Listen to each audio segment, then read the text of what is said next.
Calumet Editions, an eclectic publisher of fiction, nonfiction, and poetry, introduced a new business model nearly a decade ago, in which the publisher and author work as equal partners in a joint venture. Their stable of authors have won numerous and prestigious prizes across literary forums. Where traditional publishers fail to see the value in projects, Calumet cooperates with its authors in realizing a book's potential.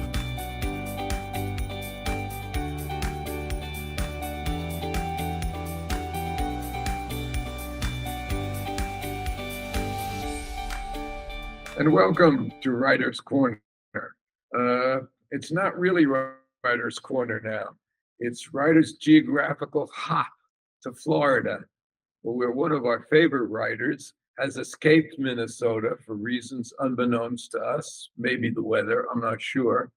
But Brian Freeman, who I'm amazed can take a half hour out from writing how many books a year? 4 maybe. To join us. And there he is with his headphones on in Florida. Brian, welcome. Thank you. It's great to be back with you, Alan, even if it's long distance. It certainly is a very long distance. And it's been a year now, I guess, that you have escaped what has really been a beautiful summer so far. So shame on you. But let's talk about Brian Freeman and the latest Bourne book, which the Bourne Shadow, which you see there, is just out a few weeks, and Break Every Rule, which is your standalone, and that's out a couple of months, and we can talk about both of them. How have you been? How's Marcia? How's Florida? All doing great. It's been a terrific move for us. I actually wrote virtually all of both of those books sitting outside on the lanai overlooking the lake, and that's pretty hard to beat. I don't think I would have been doing that in January in Minnesota. It's a pity on you. What can I say? I also want to give a shout out to Paul Saxton of Eagan High School, and Josh Sibley and Kevin Miller of Eagan TV that have arranged this. This is a first-time experiment for us. We normally just do 2 writers with me in studio on Writer's Corner, and doing a Zoom gives us a whole new, really, aspect of being able to do things with writers who are not around the corner. So you're part of an experiment, and we're really happy to have you on board.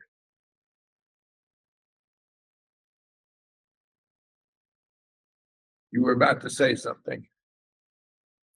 No, I think that's great. I mean, if there's one good thing that came out of the pandemic, it's the fact that we can now all use Zoom and connect to places far and wide. I know for me it was actually really good to be able to do sort of book club events, all around the country, even all around the world, and have a chance to sort of personally connect with readers that otherwise I'd just never be able to get to in person. So that's terrific. Well, for us, this is something new, and we're going to take it in stride. Jonathan Stride, that is. I was going to say that was a nice little play on words there. I like that. Are we going to see another Jonathan Stride book? Well, I hope so. It's one of those things I haven't made a final decision about that yet. I've got 11 books in the Stride series. The most recent was The Zero Night, which came out a couple of years ago. And I always end each Stride novel with sort of an emotional closure, so that if for some reason circumstances prevented me from getting back to Stride's world, that readers would have a full, rich creative experience in the series. And the challenge when you've got a long-running series like Stride, where you've got 11 books out there, is that it's harder to draw in new readers, because there are a lot of readers that no matter how much I tell them that you don't need to start at the beginning, you can really dive anywhere into the series. And I write the books very carefully so that you get a full, rich experience of the characters with each of the novels. There are a lot of folks that if it's a series, they want to start at book 1, and telling people, well, you have to read 11 books before you get to the next one. That's kind of a big ask. So on the other hand, I love Stride. I love Duluth. So we'll see what happens. I hope to see Stride back, and I will say that your style of making each book almost a standalone has been inspirational for me in terms of I'm now on book 3 of the series that I'm writing, which is probably a trilogy. But in any event, it certainly is helpful, and I use you as part of my inspiration. So for what that's worth. Now with the Bourne Shadow, which is just out, I notice one of the things that you like to do is to leave us wondering. Like out of the blue, Johanna became a character in the Bourne Shadow, and at the end, she's still there, but we don't know. Is she going to try to take down Treadstone? Is that going to be the future of Bourne? You probably know, but why don't you share with us a little bit about that? Well, I mentioned the challenges of a long-running series, and it certainly doesn't get too much more long-running than something like Jason Bourne, that literally goes back at this point 44 years. But of course, when I rebooted the Bourne series and took it over, I took Ludlum's original character and tried to recreate that character authentically, but drop him down into all new settings, modern settings, with an all new cast of characters around him. But even so, every few books in a series, I kind of like to go to ground and start a whole new set of characters and a whole new set of story arcs, because I think, again, it welcomes new readers to the party, and it keeps the series fresh and interesting and spontaneous, because you're getting new people and you've got new challenges for the heroes. So in the Bourne Shadow, that's really kind of a restart again for Bourne. I wrapped up a lot of the story threads of my earlier Bourne books in the Bourne Defiance, which came out last year. And now with the Bourne Shadow, I'm introducing new elements of Bourne's past and new characters that I can stage drama around him. So and as it happens, you will certainly meet folks from the Bourne Shadow again in the next Bourne book, which is already done and is already on the calendar. The Bourne Vendetta is actually coming out in January already, so not too much longer. People have to wait for more Bourne. There are not too many people who can write 4 really successful novels a year. There's not too many people that can write 4 books a year, let alone very successful books. You are unique in that regard. Well, it's course, only I know that it's only 3 this year, so I'm kind of slacking here. So I understand that Marcia locks you in the closet, lets you out in the morning, you write, and then you go back in the closet. Is that true? well, yeah, that there could be some truth in that. Yeah. She also says she sleeps with one eye open after reading my book, so you never know. Fortunately, I don't like having to write quite that many books in a compressed time frame, mostly because I love to savor each book, and once I get the words on the page, I like to be able to spend several weeks really just sort of fiddling with each word in each paragraph and enjoying sort of the flow of the novel over and over again. I'm literally putting the finishing touches on a new standalone mystery right now, right today. In fact, I'm in the middle of the last chapter, but it means that you really have to sort of understand your own process, and you have to sort of understand what you can do in a given day, a given week, a given month, and so I've been doing this long enough. Break Every Rule, which comes out in September, is my 30th novel, that I have a sense of what works for me, and I've built a process that works for me, and that allows me to kind of meet some deadlines that are occasionally a little on the crazy side. Well, you were a little bit prescient in this one, in Bourne Shadow, in that you got involved in the French election. And Lord knows that the French, who are enjoying the Olympics as we talk, have had enough problems with their electoral process this year. So to be prescient is always good. I notice also, and of course I'm curious, will David Webb, Jonathan Bourne, ever find out his background, his past? Will it all ever come back to him? Perhaps you can clue us in that regard. Yeah, well, first of all, yeah, I wrote the Bourne Shadow obviously multiple months ago, so I certainly was sort of amused and surprised when all of the French election things started coming into the fore this summer. I was sort of wondering if maybe someone had passed Mr. Macron an advanced copy of the Bourne Shadow, and this is what gave him the idea of calling a snap election. But yeah, it's the thing about Bourne and his memory. I think that's one of the things that makes him such an interesting and enduring character. I mean, he's got this psychological complexity to him, and he's dealing with sort of existential questions of who he is, and what kind of a man is he, and what is his moral identity. And on a less dramatic level, I think those are the things that we all face from day to day. So I think that's what keeps Bourne so connected to readers, and I think that's one of the reasons why he's lasted so long in this genre is just the nature of that psychology. And so will parts of his memory come back? Sure. I mean, I've tried to do that in my first 4 books, where little elements of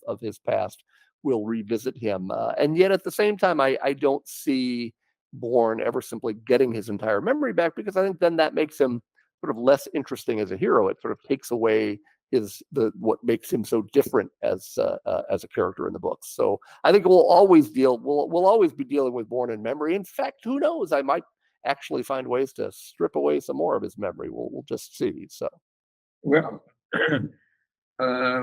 one of the things that you do very effectively is blend in Treadstone with periodically statements by Treadstone throughout the book, rules that Treadstone has laid down.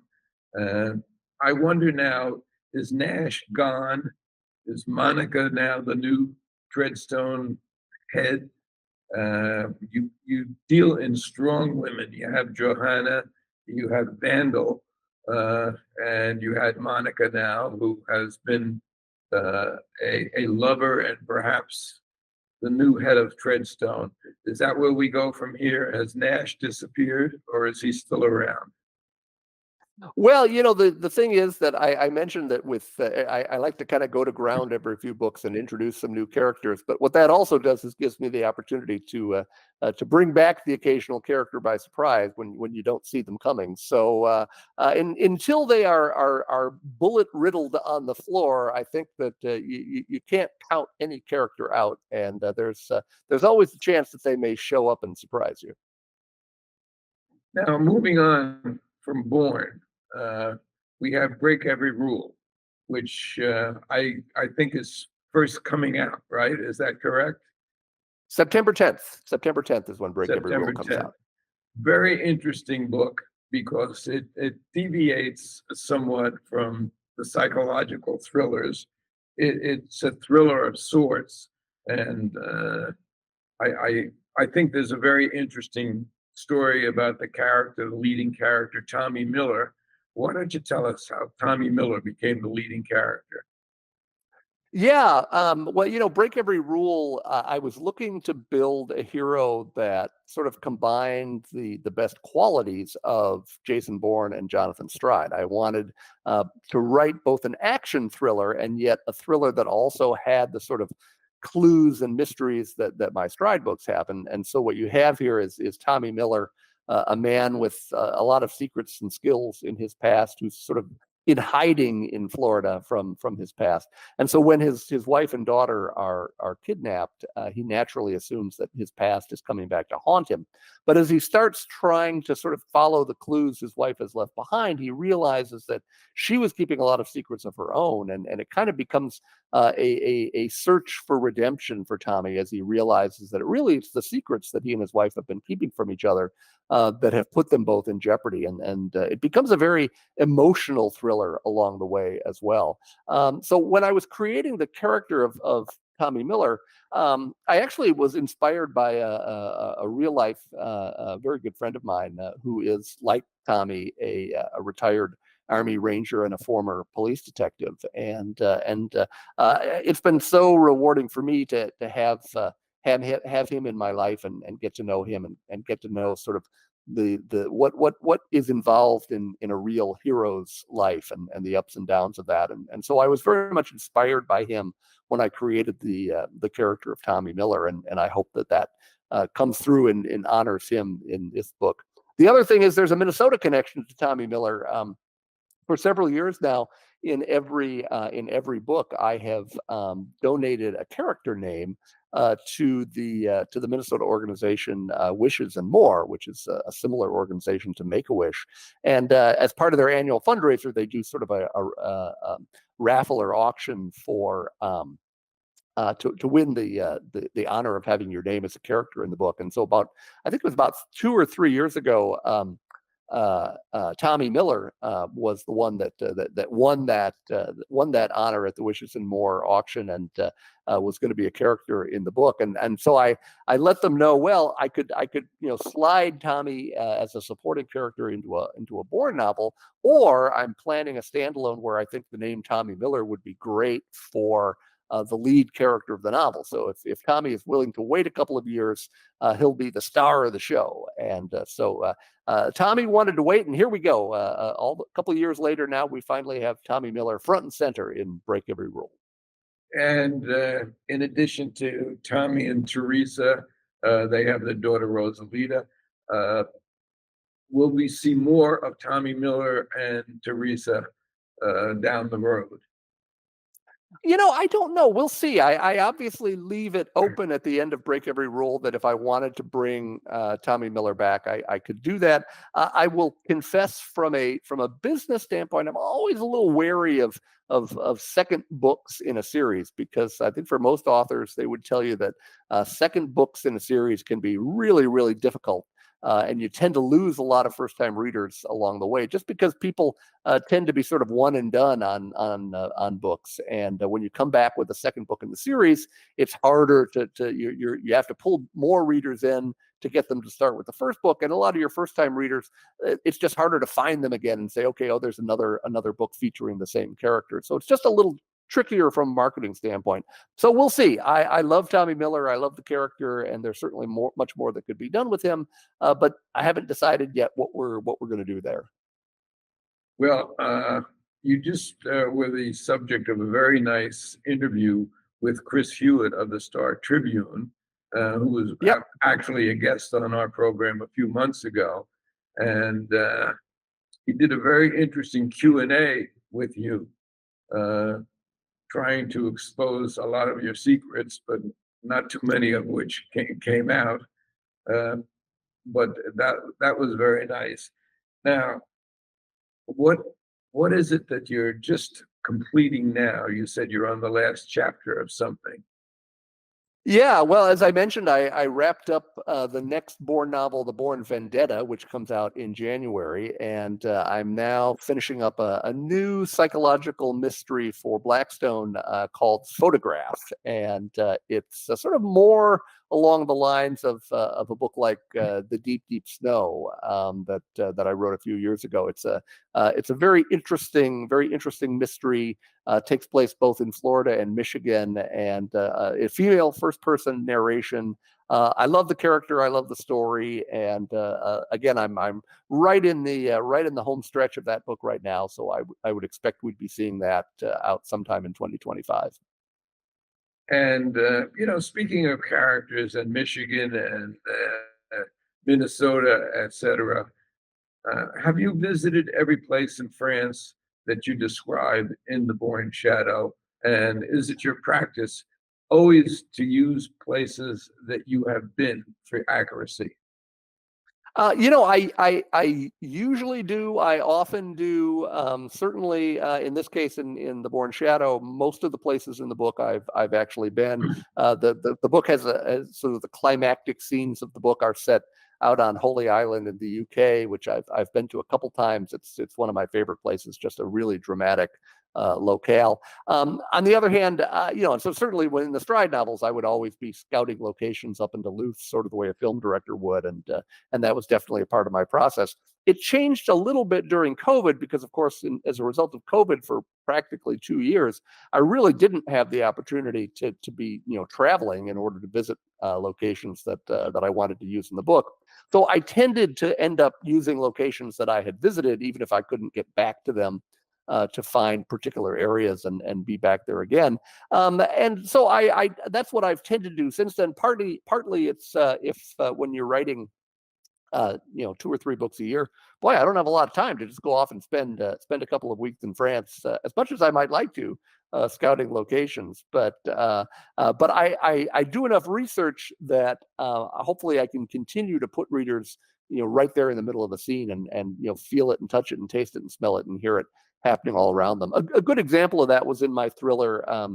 I Remember You, which came out a couple of years ago. I Remember You, sort of my Michael Crichton-esque sort of thriller. And a lot of that book takes place in Boston. And while I have been to Boston, I haven't spent a lot of time there, but I did a lot of research in putting I Remember You together. And one of the things I really enjoyed was that I had a lot of Boston readers who wrote to me when that book came out and said, "Oh, you just absolutely nailed Boston." And I love to hear that, because I think Bostonians tend to be pretty particular about their city. So if I'd made mistakes, they sure would have told me about it.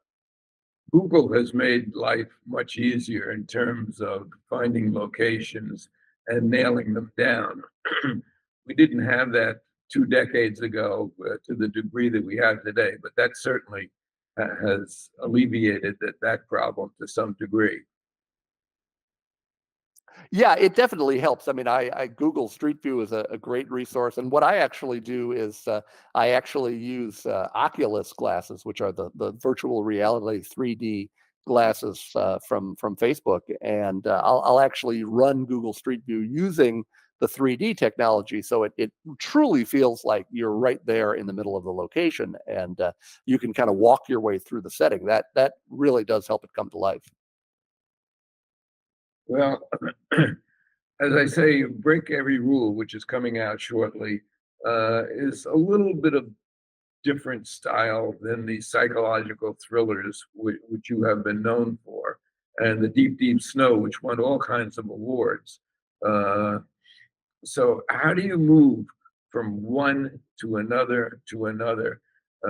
Which hat do you put on when you get up in the morning?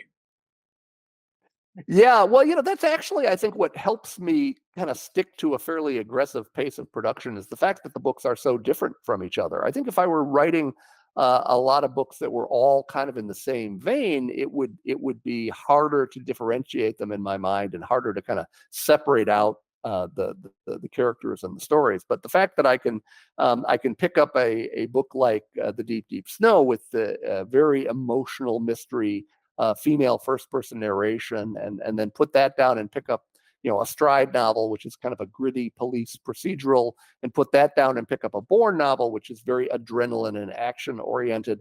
I think it's that difference of approach in the books that really makes it fun for me and keeps me creatively inspired, because they pull out different sides of me, and they allow me to focus on different aspects of my creativity, different kinds of characters, different kinds of stories. So I like that. And honestly, I mean, I look around at thriller writers today and I say, well, I'm pretty proud of where I am, because I don't think there are a lot of folks that have the diversity of production that I have. That it's not just a question of writing the same sort of book over and over. I've gone in so many interesting directions that I love the diversity of stories I've been able to tell. Do you really have any time to read other writers? That's a question that, with all the writing that you do and all the time that you spend on it, other than the fact that you take an occasional cruise, and we both have a favorite singer on a particular cruise ship that we were on at different times, do you spend a lot of time reading? Yeah, that's been one of the only downsides to breaking through as an author myself, is it is a lot harder to both carve out the time and the energy to read. Certainly, I mean, I used to love reading mysteries and thrillers. I love the genre. There are so many great writers in the genre, but when you've been writing suspense all day yourself, it's a little hard to kind of pick up a novel at the end of the day and lose yourself in someone else's thriller, because it starts to feel more like market research and work rather than entertainment. And I look at it and go, oh, no, I like that. I think I would have done that differently. Oh, I see where he's going there. So yeah, I when I read, it tends to be something completely different. It might be history or biography or memoirs. But yeah, it's a little hard to read my own genre, and it has nothing to do with the quality of writers in the genre, but inevitably my own books are so three-dimensional, and I'm so intimately connected to the story and the characters that automatically it just means that somebody else's book is going to feel a little more flat, a little more two-dimensional to me, because it's simply not in my head in the same way that my own books are. What about coming back and visiting us in Minnesota? Is that any place on the schedule? Well, I don't have anything on the schedule, but I'm sure that at some point we will certainly make our way back there, whether it's just to visit friends or to be able to do some book events when a new book comes out. But we spent pretty much our whole adult lives in Minnesota, so I'm confident that the world will take us back there sooner or later. We'd love you back on a third Monday of the month for Minnesota Mystery Night, and I can guarantee you that would be a sellout. Absolutely. So we would look forward to that. And other than that, what else is down the road for you? Yeah, well, as I mentioned, the Putnam folks have been keeping me busy with Bourne, so I've got two more Bourne books to write back to back once I finish Photograph here. So I'll be diving in on a new Bourne novel very shortly here, and then I don't know yet. I don't like to plan too far ahead, because I like to kind of see where the inspiration strikes me and what kind of story feels right next. So I probably toward the end of the year will start sort of wrapping my head around what kind of stories I might want to tell after that, and so we'll see where the inspiration goes. You might get Bourne involved in politics in the United States in the next one, because it's so confused right now and it's so crazy right now that I think that Bourne and Treadstone could have a feast. Yeah, well, it's funny. I always joke that the original era in which Bourne emerged was back in the late '70s, early '80s, in the midst of Vietnam and Watergate and all of the conspiracies and distrust in government, and boy, there's certainly been some rich source material for Bourne in the modern era. That has certainly helped my plotting.